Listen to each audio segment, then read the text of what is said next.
Hello guys, share ko lang po ang aking on-grid setup na solar.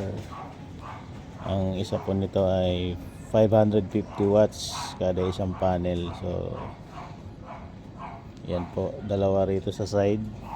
Pinagkasya ko lang kasi medyo maliit na ang bubong ko. Tapos yung tatlo dito ko nilagay.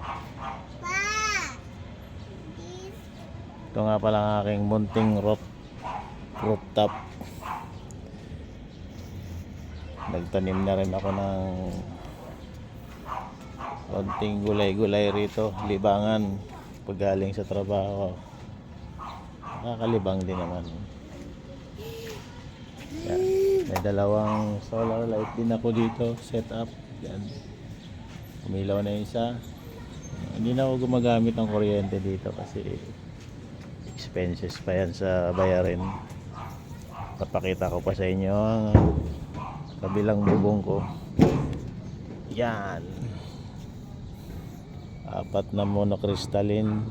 Ang isa po niyan ay 330 watts kada isang piraso. Ang nakakabit dyan ay yung off-grid ko backup battery, 200 ampere na Sinopoly. So pag brown out, ayan ang sumusuporta sa akin, kaya magdamag ang ilaw at saka electric fan lang. Itong on grid ko, yan, simpleng setup ko. Share ko lang sa inyo guys para magkaroon kayo ng idea. Kahit maliit lang ang bahay natin, ganito kalaki, pwedeng set up ng panels. Siguradong makakatipid tayo ng kuryente. So yun lang guys, sana may matutunan tayo. Maraming salamat.